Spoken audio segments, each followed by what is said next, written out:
ಶ್ರೀ ಗುರುಭ್ಯೋ ನಮಃ. ಗುರುಬ್ರಹ್ಮ ಗುರುವಿಷ್ಣು ಗುರುದೇವೋ ಮಹೇಶ್ವರಃ. ಗುರು ಸಾಕ್ಷಾತ್ ಪರಬ್ರಹ್ಮ ತಸ್ಮೈ ಶ್ರೀ ಗುರುವೇ ನಮಃ. ಶ್ರೀ ಶ್ರೀ ಶ್ರೀ ಜಗದ್ಗುರು ಶ್ರೀಮತ್ ಕಾಳಹಸ್ತಾಚಾರ್ಯ ನಾಮನ ಶ್ರೀ ಸರಸ್ವತಿ ಪೀಠಾಧೀಶರಾದಂತಹ ಶ್ರೀಮದ್ ಆನೆಗುಂದಿ ಸಂಸ್ಥಾನ ಯಾದಗಿರಿ, ವಿಶ್ವಕರ್ಮ ಏಕದಂಡಿಗೆ ಮಠ ಶಹಾಪುರ, ಶ್ರೀ ಶ್ರೀ ದೇವೇಂದ್ರ ಮಹಾಸ್ವಾಮಿಗಳವರ ಸನ್ನಿಧಿಯಿಂದ ಶ್ರೀಯುತ ಸಿದ್ಧಲಿಂಗಪ್ಪ ಶಿಕ್ಷಕರು ವಿರಚಿತವಾದಂತಹ ಒಬ್ಬ ಮಹಾಶ್ರೇಷ್ಠ ಸಂತ ಶರಣರ ಬಗ್ಗೆ ನಾವಿವತ್ತು ತಿಳಿದುಕೊಳ್ಳೋಣ. ಸಗರ ನಾಡು ಶರಣರ ಲೀಲೆಗೆ ಹೆಸರಾದಂತಹ ಸ್ಥಳ. ಜೇವರ್ಗಿಯ ಷಣ್ಮುಖ ಶಿವಯೋಗಿಗಳು, ಕಲಬುರಗಿಯ ಶರಣಬಸವೇಶ್ವರರು, ಕಡಕೋಳ ಮಡಿವಾಳಪ್ಪನವರು, ದೇವರ ದಾಸಿಮಯ್ಯನವರು, ತಿಂತಣಿಯ ಮೌನೇಶ್ವರರು ಮುಂತಾದ ಮಹಾತ್ಮರು ಈ ನಾಡಿನಲ್ಲಿ ಅವತರಿಸಿ ತಮ್ಮದೇ ಆದಂತಹ ಲೀಲೆಗಳಿಂದ ಅಜ್ಞಾನಿಗಳನ್ನು ಸುಜ್ಞಾನಿಗಳಾಗಿ ಮಾಡುವಂತಹ ಕಾರ್ಯವನ್ನು ಮಾಡಿ ಹೋಗಿದ್ದಾರೆ. ಈ ನಾಡಿಗೆ ಸೇರುವ ಸಗರದ ಬ್ರಹ್ಮಯ್ಯ, ಶಹಾಪುರದ ಚರಬಸವೇಶ್ವರರು ಈ ಪ್ರದೇಶದ ಮಹತ್ವದ ಶರಣರಲ್ಲಿ ಒಬ್ಬರು. ಲೀಲಾಮೂರ್ತಿಗಳು ಇವರಷ್ಟೇ ಪ್ರಾಮುಖ್ಯರಾದಂತಹ ಇನ್ನೊಬ್ಬ ಮಹಾತ್ಮ ಯಾರು ಅಂತಂದ್ರೆ ಬೆಂಡೆ ಬೆಂಬಳೆಯ ಪರಪ್ಪಯ್ಯನವರು. ಬೆಂಡೆ ಬೆಂಬಳೆ ಅನ್ನುವಂತಹ ಒಂದು ಚಿಕ್ಕ ಊರು ಎಷ್ಟು ಅದ್ಭುತವಾದಂತಹ ಊರು ಅಂತಂದ್ರೆ, ಈ ಗ್ರಾಮ ಶಹಾಪುರ ತಾಲೂಕಿನ ಒಂದು ಚಿಕ್ಕ ಹಳ್ಳಿ. ಕಲ್ಯಾಣದ ಶರಣರು ಇಲ್ಲಿಯ ಭಕ್ತರ ಗುಂಟ, ಈ ಭಕ್ತರ ಜೊತೆ ಬಹಳ ನಿಕಟಪೂರ್ವವಾದಂತಹ ಸಂಬಂಧವನ್ನು ಹೊಂದಿರ್ತಾರೆ. ಅದಕ್ಕಾಗಿ ಈ ಗ್ರಾಮಕ್ಕೆ ಮರಿ ಕಲ್ಯಾಣ ಅಂಥೇಳಿ ಕರೀತಾರೆ. ಇದು ಕೃಷ್ಣಾ ನದಿಯ ದಂಡೆಯ ಮೇಲಿರುವಂತಹ ಒಂದು ಊರು. ಇಲ್ಲಿ ವಿಶಾಲವಾದಂತಹ ಒಂದು ಎತ್ತರವಾದಂತಹ ಒಂದು ಬಂಡೆಗಲ್ಲಿದೆ. ಈ ಬಂಡೆಗಲ್ಲಿಗೆ ಏನಪ್ಪಾ ಅಂತಂದ್ರೆ ಒಂದು ವಿಶೇಷವಾದಂತಹ ಕಥೆ ಇದೆ. ಯಾವಾಗ ಸೀತಾ ಅಪಹರಣ ಆಯಿತು, ಆವಾಗ ಶ್ರೀರಾಮಚಂದ್ರ ಸೀತೆಯನ್ನ ಅರಸುತ್ತಾ ಹೋಗುವಾಗ ಈ ಬಂಡೆಗಲ್ಲ ಮೇಲೆ ಬಂದು ಅವರು ಕುಂತು ಹೋಗಿದ್ರು ಅನ್ನುವಂತಹ ಒಂದು ಐಹಿತ್ಯ ಕೂಡ ಇದೆ ಇಲ್ಲಿ. ಹೀಗಾಗಿ ಈ ಬಂಡೆಯ ಹಿಂಬದಿಗೆ ಇರುವಂತಹ ಊರು ಬೆನ್ನ ಬದಿಗೆ ಅಂತ ಹೇಳಿ ಅವಾಗ ಕರಿತಿದ್ರು. ಆ ಬೆನ್ನ ಬದಿ ಹೋಗಿ ಬೆಂಡೆ ಬೆಂಬಳೆ ಅಂಥೇಳಿ ಈ ಊರು ಈಗ ಪ್ರಚಲಿತದಲ್ಲಿದೆ. ಈ ಬೆಂಡೆ ಬೆಂಬಳೆಯೊಳಗ ಇಬ್ಬರು ಜನ ಮಹಾತ್ಮರಾಗಿ ಹೋಗ್ಯಾರ. ಅವರಲ್ಲಿ ಒಬ್ರು ಜಲಾಲುದ್ದೀನ್ ಅಲಿ ಅಂಥೇಳಿ, ಇನ್ನೊಬ್ರು ಪರಪ್ಪಯ್ಯನವರು. ಇವತ್ತು ನಾವು ಪರಪ್ಪಯ್ಯನವರ ಬಗ್ಗೆ ವಿಶೇಷವಾದಂತಹ ಮಾಹಿತಿಯನ್ನು ತಿಳ್ಕೊಳ್ಳೋಣ. ಬಹಳ ಪ್ರಭಾವಶಾಲಿಗಳು, ಲೀಲಾ ಪುರುಷರು, ಸಾಕಷ್ಟು ಲೀಲೆಗಳನ್ನು ತೋರಿ ಸಮಾಜಕ್ಕೆ ತಮ್ಮದೇ ಆದಂತಹ ಕೊಡುಗೆಯನ್ನು ಸಲ್ಲಿಸಿ ಹೋಗಿದ್ದಾರೆ. ಈ ಬೆಂಡೆ ಬೆಂಬಳೆಯ ವಿಶ್ವಕರ್ಮ ಮಣಿತನದ ಕಾಳಪ್ಪ ಮತ್ತು ಮಾನಮ್ಮರ ಪುಣ್ಯೋದಯದಿಂದ 1780ರಲ್ಲಿ ಪರಪ್ಪಯ್ಯನವರು ಜನಿಸ್ತಾರೆ. ಪರಪ್ಪಯ್ಯನವರು ಜನಿಸಿದ ಕೂಡಲೇ ನೋಡ್ರಿ ಬಹಳ ಮಂದಬುದ್ಧಿಯ ಬಾಲಕ ಆಗಿದ್ದ. ಶಾಲೆಗೆ ಕಳುಹಿಸಿದ್ರು ಕೂಡ ಅಲ್ಲಿ ಯಾವುದೇ ರೀತಿಯ ಶಾಲೆಯೊಳಗೆ ಅಷ್ಟಾಗಿ ಅಭ್ಯಾಸದೊಳಗೆ ಬುದ್ಧಿವಂತ ಆಗಿರಲಿಲ್ಲ. ಆದ್ರೆ ಚಿಕ್ಕಂದಿನಿಂದಲೇ ಏನು ಅವ್ರಿಗೊಂದು ಆಸಕ್ತಿ ಇತ್ತು ಅಂತಂದ್ರೆ, ಆ ಪ್ರಭು ರಾಮ ಬಂದು ಏನ ಕುಳಿತಿರುವಂತಹ ಆ ಬಂಡೆಗಲ್ಲಿದೆ, ಅಲ್ಲಿ ಒಂದು ಚಿಕ್ಕದಾದಂತಹ ಗವಿ ಇದೆ. ಆ ಗವಿಯೊಳಗೆ ಹೋಗಿ ಪ್ರಭು ರಾಮ ನಿರ್ಮಿಸಿದಂತಹ ಆ ಲಿಂಗದ ಹತ್ರ ಹೋಗಿ ಕುಳಿತುಕೊಳ್ತಿದ್ದ. ಅವಾಗ ಹುಡುಗರೆಲ್ಲ ಏನು ಮಾಡೋರು, ಶಾಲೆ ಶಿಕ್ಷಕರ ಹೇಳಿಬಿಡೋರು, ನೋಡು ಯಾಕೆ ಪರಪ್ಪಯ್ಯ ಬಂದಿಲ್ಲ ಮತ್ತು ಸ್ವಲ್ಪ ಎಲ್ಲಿದಾನ ಹುಡುಗರು ತಂದಾಗ ಎಲ್ಲ ಹುಡುಗರು ಬಂದು, ಇಲ್ರಿ ಪರಪ್ಪಯ್ಯ ಅಲ್ಲಿ ಗವಿಯೊಳಗೆ ಕುಂತಾನ, ಕರ್ಕೊಂಡು ಬರ್ತೀವಿ ತಡೀರಿ ಅಂಥೇಳಿ ಬರೋರಂತ.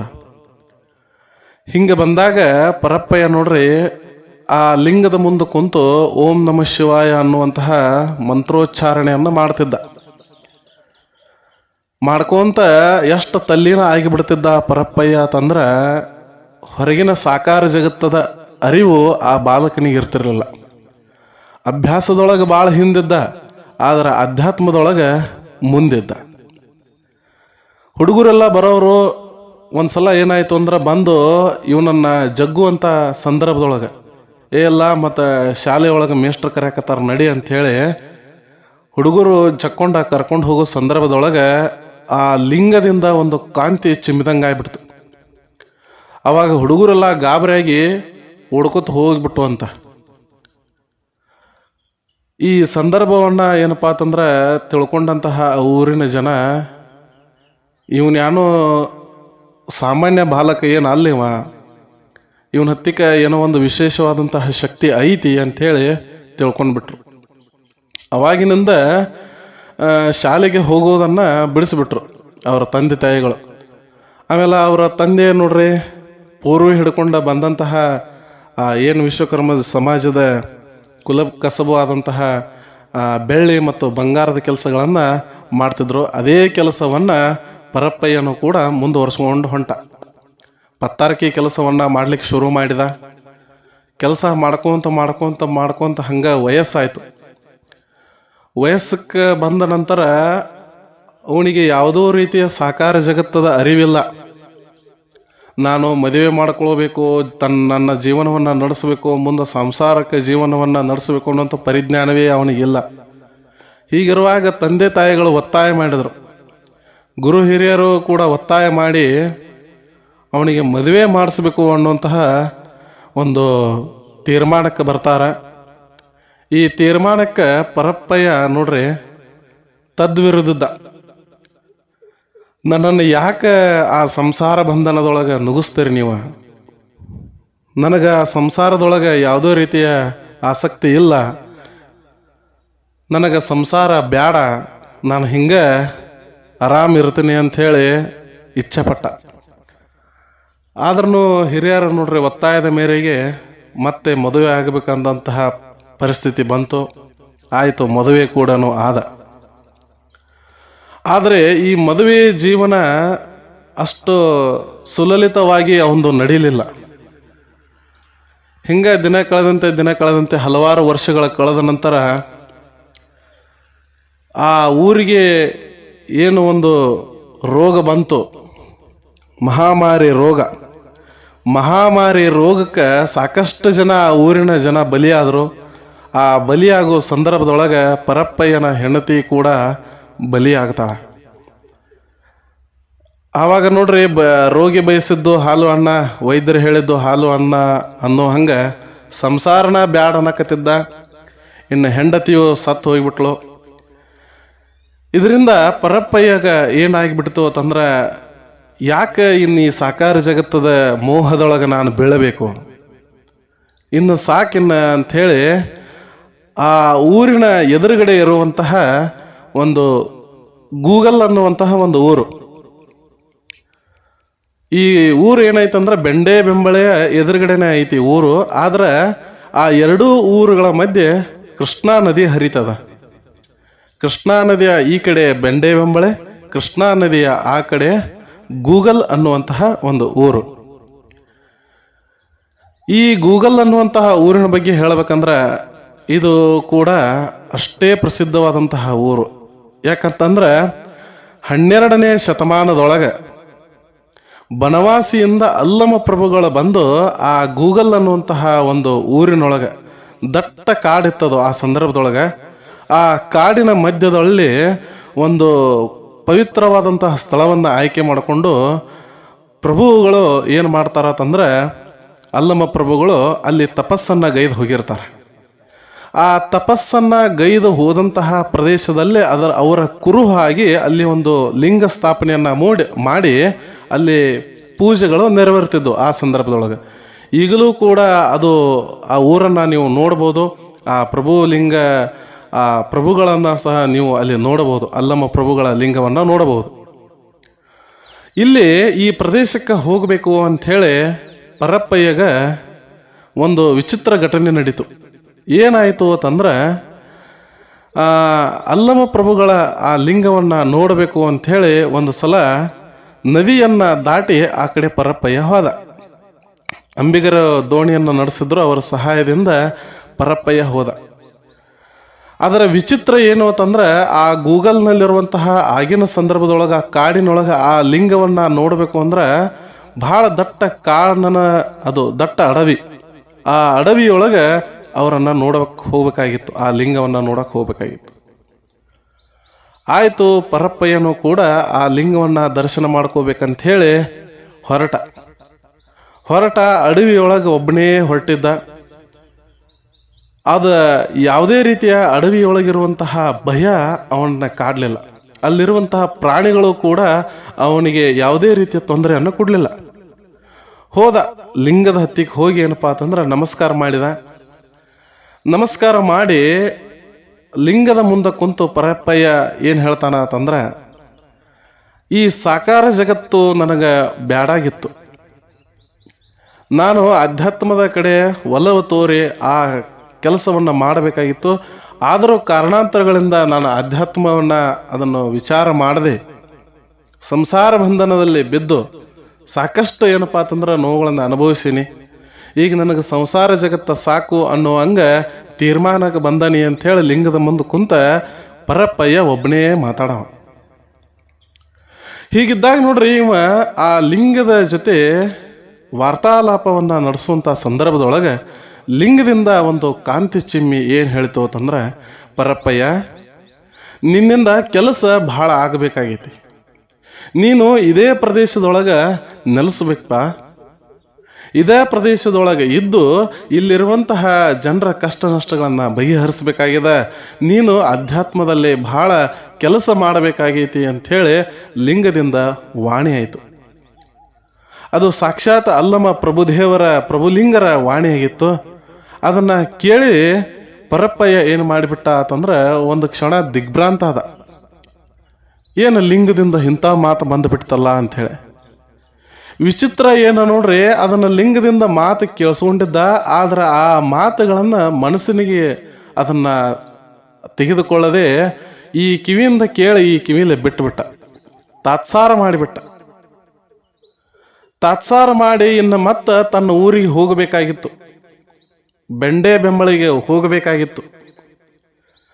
ಅವಾಗ ಅಂಬಿಗರ ಸಹಾಯದಿಂದ ಮತ್ತೆ ಆ ಕಡೆ ಬೆಂಡೆ ಬೆಂಬಳಿಗೆ ಹೋದ. ಏನು ತಾತ್ಸಾರ ಮಾಡಿ ಹೋಗಿದ್ದಲ್ರಿ, ಆ ಹೋಗೋ ಸಂದರ್ಭದೊಳಗೆ ಅವನಿಗೆ ಒಂದು ವಿಚಿತ್ರವಾದಂತಹ ಆ ರೋಗದ ಲಕ್ಷಣಗಳು ಅವನಿಗೆ ಕಾಣಿಸ್ಕೊಲಿಕ್ಕೆ ಶುರು ಆಗಿಬಿಡ್ತು.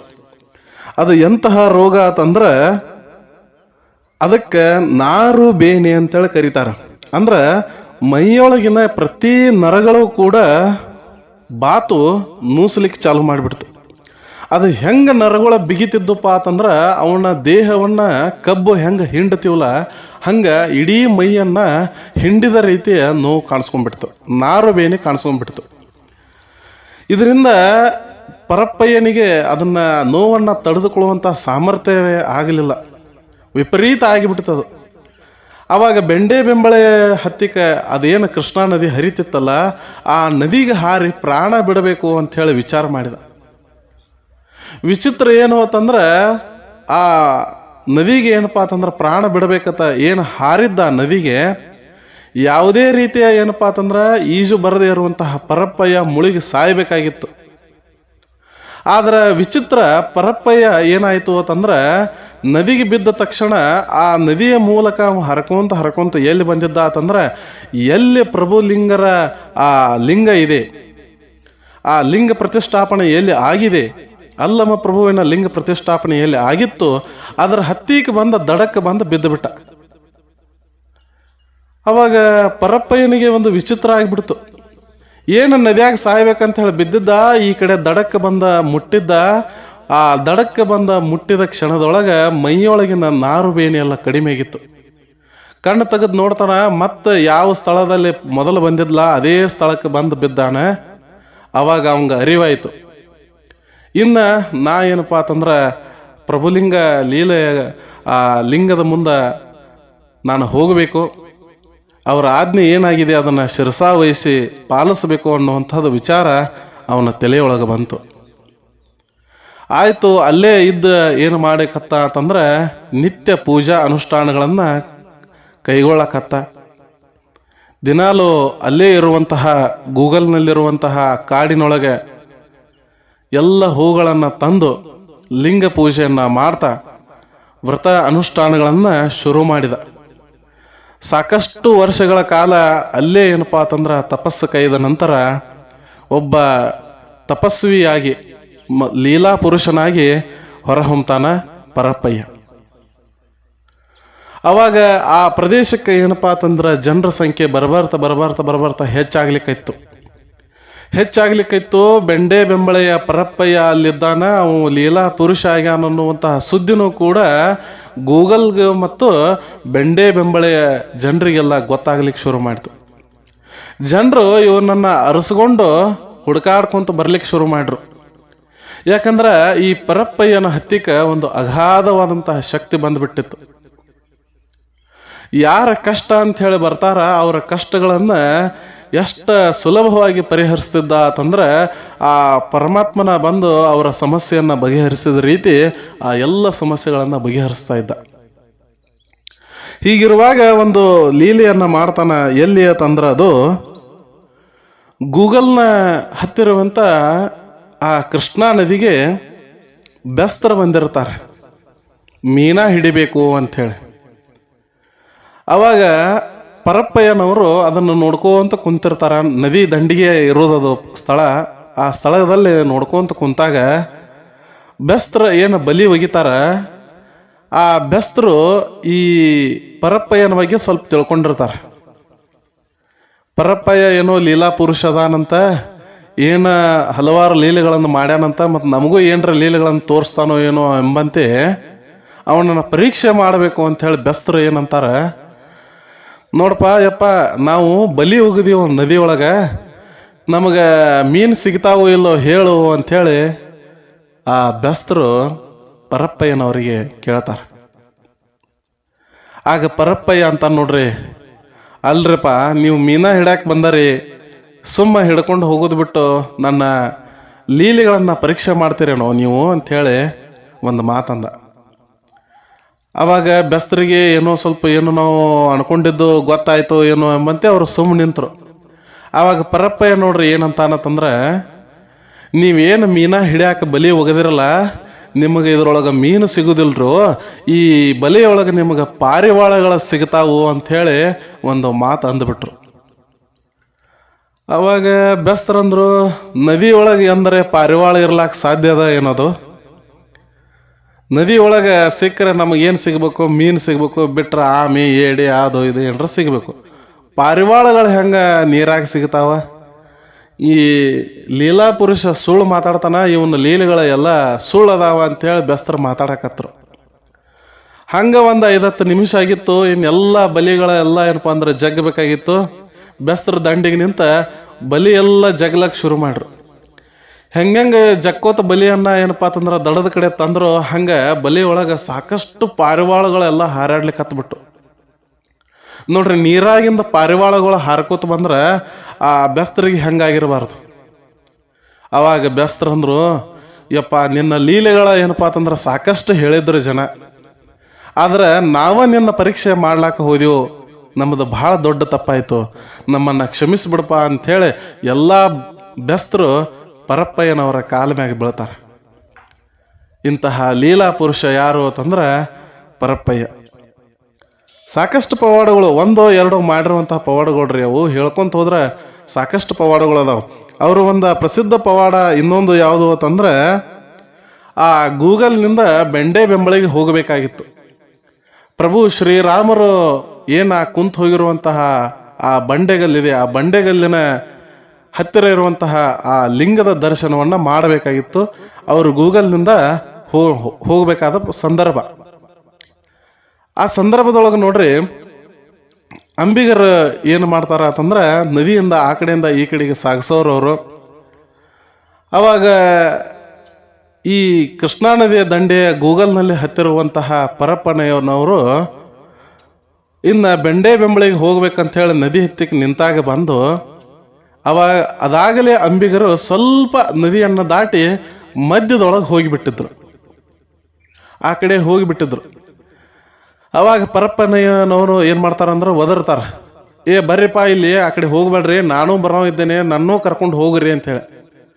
ಅವಾಗ ಅಂಬಿಗರ್ ಏನಂತಾರಂದ್ರ, ಏನ್ರಿ ಮತ್ತೆ ಎಷ್ಟೋ ತಾತಿ ಇಲ್ಲೇ ನಿಂತಿದ್ದೀವು, ಯಾರೊಬ್ರು ಬರಲಿಲ್ಲ, ಈಗ ನಾವು ಹೊಂಟಿದೀವು, ಮತ್ತು ಈಗ ನೀವು ಬಂದ ನಮ್ಮನ್ನು ಕರೆಯಾಕತ್ತಿರಲ್ಲ, ಈಗ ನಾವು ಅರ್ಧ ಹಾದಿಗೆ ಬಂದೀವು, ಇನ್ನು ನಮ್ಮ ಕೈಲೇ ಮತ್ತೆ ಹೊಳ್ಳಿ ಬರಕ್ ಆಗೋದಿಲ್ಲ, ಈಗ ನಾವು ಹೋಗಿರ್ತೀವೋ, ನೀವು ನಾಳೆ ಬರಕ್ರಿ ಅಂದ್ರ. ನಾಳೆ ಬರಕ್ರಿ ಅಂದ ಕೂಡಲೇ ಪರಪ್ಪಯ್ಯನವ್ರು ಏನು ಮಾಡ್ರು ಅಂತಂದ್ರೆ, ಆಯ್ತ್ರಪ್ಪ ನೀವು ಹೋಗ್ತೀರಾ ಹೋಗ್ರಿ, ನಾನು ನಿಮ್ಮ ಹಿಂದ ಬರ್ತಂತ ಹೇಳಿ ಏನು ಮಾಡ್ತಾರ, ತಮ್ಮ ಹೆಗಲ ಮೇಲಿರುವಂತಹ ಏನು ಅಂಗವಸ್ತ್ರ ಇತ್ತು ಆ ಅಂಗವಸ್ತ್ರವನ್ನ ಕೃಷ್ಣಾ ನದಿಯ ಮೇಲೆ ಒಗೆದು ಅದರ ಮೇಲೆ ಜಿಗಿದು ಕುಂತು ಬಿಡ್ತಾರೆ. ಅಷ್ಟು ಜಿಗಿದು ಕುಂತಿದ್ದೇ ತಡ ಅಂಗವಸ್ತ್ರದ ಸಮೇತರಾಗಿ ಆ ಅಂಬಿಗರನ್ನ ದಾಟಿ ಅವ್ರಿಗಿಂತ ವೇಗವಾಗಿ ಬೆಂಡೆ ಬೆಂಬಳೆಯನ್ನು ತಲೆಬಿಡ್ತಾರ ಅವರು. ಅವಾಗ ಅಂಬಿಗರ ಬಂದ್ರು, ನಮಗೆ ತಪ್ಪಾಗಿತ್ರಿ ಅಪ್ಪಾರ, ನಿಮ್ಮನ್ನ ಕರ್ಕೊಂಡು ಬರಬೇಕಾಗಿತ್ತು, ನಿಮ್ಮ ಮಾತಿಗೆ ನಾವು ಏನಪ್ಪಾ ಅಂತಂದ್ರೆ ವಿರುದ್ಧವಾಗಿ ನಡ್ಕೊಂಡು ಬಿಟ್ವಿ, ನಮ್ದು ತಪ್ಪಾಯ್ತು, ನಮ್ದು ಕ್ಷಮಿಸ್ಬಿಡ್ರಿ ಅಂತಂದಾಗ ಅವಾಗ ಆ ಅಂಬಿಗರಿಗೆ ಏನಪ್ಪಾ ಅಂತಂದ್ರೆ ಅವರ ತಪ್ಪನ್ನ ಕ್ಷಮಿಸಿ ಪರಪ್ಪಯ್ಯನವರು ಬೆಂಡೆ ಬೆಂಬಳಿಗೆ ಹೋಗ್ತಾರೆ. ಇಂತಹ ಹಲವಾರು ಲೀಲೆಗಳನ್ನ ಮಾಡಿರುವಂತಹ ಲೀಲಾ ಪುರುಷನ ಪೂಜೆ ಈಗಲೂ ಕೂಡ ಗೂಗಲ್ನಲ್ಲಿ ಮತ್ತು ಬೆಂಡೆ ಬೆಂಬಳೆಯೊಳಗ ಅದು ನಡೀತದ. ಅಪ್ರತಿಮ ಲೀಲಾ ಪುರುಷ ಯಾರು ಅಂತಂದ್ರೆ ಪರಪ್ಪಯ್ಯನವರು. ಈ ಪರಪ್ಪಯ್ಯನವರು ಒಂದ್ಸಲ ಏನು ಮಾಡಿದ್ರು ಅಂತಂದ್ರೆ, ತಿಂತಣಿಯಲ್ಲಿರುವಂತಹ ಮೌನೇಶ್ವರನ ದೇವಸ್ಥಾನಕ್ಕೆ ಹೋಗಿರ್ತಾರೆ. ನೋಡ್ರಿ, ಮೌನೇಶ್ವರನ ದೇವಸ್ಥಾನದೊಳಗ ಜಾತ್ರೆ ಸಂದರ್ಭದೊಳಗ ಅಲ್ಲಿ ಮಾಲದಿ ಸೇವೆ ಅಂತ ಹೇಳಿ ಆಗತ್ತೆ. ಅದಕ್ಕೆ ಮಾಲುದ್ದಿ ಅಂತ ಹೇಳಿ ಕೆಲವು ಜನ ಅಂತಾರ, ಮಾಲದಿ ಅಂತ ಹೇಳಿ ಅಂತಾರ. ಅಲ್ಲಿ ಆ ಪ್ರಸಾದವನ್ನ ಏನಪ್ಪಾ ಅಂತಂದ್ರೆ ದೇವರಿಗೆ ಅರ್ಪಿಸಿ ನಂತರ ಅದನ್ನ ಭಕ್ತರಿಗೆ ತಿನ್ಲಾಕ ಕೊಡ್ತಾರ. ಈ ಮಾದಲಿಯನ್ನ ಏನ್ ಮಾಡಿದ್ರು ಅಂತಂದ್ರೆ ಒಂದ್ ಕಡೆ ಶೇಖರಣೆ ಮಾಡಿ ಇಟ್ಟಿದ್ರು. ಇನ್ನು ಮೌನೇಶಗೆ ಏನಪ್ಪಾ ಅಂತಂದ್ರ ಅದನ್ನ ನೈವೇದ್ಯ ಮಾಡಿ ಭಕ್ತರಿಗೆ ಅದನ್ನ ಕೊಡಬೇಕಾಗಿತ್ತು. ಆದ್ರ ಪರಪ್ಪಯ್ಯನವ್ರು ನೋಡ್ರಿ, ಆ ಜಾತ್ರೆಗೆ ಏನು ಹೋಗಿರ್ತಾರ, ತಿಂತಣಿ ಮೌನೇಶ್ವರನ ಜಾತ್ರೆಗೆ ಏನು ಹೋಗಿರ್ತಾರ, ಅವರು ಬಡ ಬಡ ಏನ್ ಮಾಡ್ತಾರ ಅಂತಂದ್ರ ಅಡಿಗೆ ಸಿದ್ಧ ಆದಂತಹ ಪ್ರದೇಶಕ್ಕೆ ಹೋಗಿ ಎಲ್ಲ ಭಕ್ತ ಜನ ಸಮೂಹ ದೇವಸ್ಥಾನದ ಹತ್ತಿಕ್ಕಿದ್ದಾಗ ಇವರು ಅಡಿಗೆ ಸ್ಥಳಕ್ಕೆ ಹೋಗಿ ಅಲ್ಲಿರುವಂತಹ ಮಾದಲಿಯನ್ನ ಮಾಲುದ್ದಿಯನ್ನ ಏನಪ್ಪಾ ಅಂತಂದ್ರ ಎಲ್ಲ ಎಷ್ಟು ಬೇಕಷ್ಟು ಗಬ ಗಬ ತಿಂದು ಬಿಡ್ತಾರ. ತಿಂದು ಕೂಡಲೇ ಇವರು ಇದನ್ನ ತಿನ್ನುವಂತಹ ದೃಶ್ಯವನ್ನ ಅಲ್ಲಿರುವಂತಹ ಒಬ್ಬ ವ್ಯಕ್ತಿ ನೋಡಿದ್ದ. ಅವಾಗ ಬರ್ರಿ ಇಲ್ಲಿ ಯಾವನೋ ಒಬ್ಬ ಏನಪ್ಪಾ ಅಂತಂದ್ರ ಮೌನೇಶ್ವರಗ ಮಾಡಿರುವಂತಹ ಮಹಾಪ್ರಸಾದವನ್ನ ತಿಂದ ಅದನ್ನ ಮೈಲಿಗೆ ಮಾಡಿಬಿಟ್ಟಾನ, ಅವನನ್ನ ಹಿಡೀರಿ ಅಂತ ಹೇಳಿ ಜೋರಂಗೆ ಚೀರಿಬಿಟ್ಟ. ಅವಾಗ ಒಂದು 4-5 ಜನ ಪರಪ್ಪಯ್ಯನ ಹಿಡಿಬೇಕು, ಇವನ್ನ ಹಿಡದ ಬಡಿಬೇಕು ಅಂತ ಹೇಳಿ ಬಡಿಗೆ ತಗೊಂಡ ಬೆನ್ನ ಹತ್ತಿದ್ರ ಪರಪ್ಪಯ್ಯ ನೋಡ್ರಿ 4 ಹೆಜ್ಜೆ ಏನಪ್ಪಾ ಅಂತಂದ್ರ ದೂರ ಜಿಗದಂಗ್ ಮಾಡಿ ಆಕಾಶದೆತ್ತರಕ್ಕೆ ಜಿಗದಂಗ್ ಮಾಡಿ ಎಲ್ಲಿ ಮಾಯ ಆಗಿದ್ದೋ ಏನೋ ಯಾರ ಕೈಗೂ ಪರಪ್ಪಯ್ಯ ಸಿಗಲಿಲ್ಲ. ಇಂತಹ ವಿಚಿತ್ರ ಲೀಲೆಗಳನ್ನ ಮಾಡಿದವ ಯಾರು ಅಂತಂದ್ರ ಆ ಬೆಂಡೆ ಬೆಂಬಳೆಯ ಪರಪ್ಪಯ್ಯನವರು. ಅವರಿಗೆ ಗೂಗಲ್ನ ಪರಪ್ಪಯ್ಯನವರು ಅಂತ ಹೇಳಿ ಕರೀತಾರ. ಈ ಎಲ್ಲ ಶಕ್ತಿ ಅವರಿಗೆ ಬರಬೇಕಾದ್ರೆ ಅದು ಶ್ರೀ ಅಲ್ಲಮ ಪ್ರಭುಗಳು ಏನು ಅಲ್ಲಿ ಬನವಾಸಿಯಿಂದ ಬಂದು ಗೂಗಲ್ನಲ್ಲಿ ನೆಲೆಸಿರ್ತಾರ, ಅಲ್ಲಿ ಅನುಷ್ಠಾನವನ್ನು ಮಾಡಿರ್ತಾರ. ಅದೇ ಪ್ರದೇಶದೊಳಗೆ ಇವರು ಕೂಡ ಅನುಷ್ಠಾನ ಮಾಡಿ ಆ ಶಕ್ತಿಯನ್ನೆಲ್ಲ ಇವರು ಪಡ್ಕೊಂಡಿರ್ತಾರೆ. ಈಗಲೂ ಕೂಡ ಗೂಗಲ್ನಲ್ಲಿ ಪ್ರಭುಲಿಂಗರ ದೇವಸ್ಥಾನವನ್ನ ನಿರ್ಮಿಸಿದಾರ. ಬಹಳ ಅದ್ಭುತವಾದ ದೇವಸ್ಥಾನ. ಸುತ್ತಲೂ ಏನಪ್ಪಾ ಅಂತಂದ್ರೆ ಒಳ್ಳೆಯ ಪರಿಸರ, ಸಾಕಷ್ಟು ಗಿಡಗಂಟೆಗಳು, ಪಕ್ಕದಲ್ಲಿ ಏನಪ್ಪಾ ಅಂತಂದ್ರೆ ಕೃಷ್ಣಾ ನದಿ.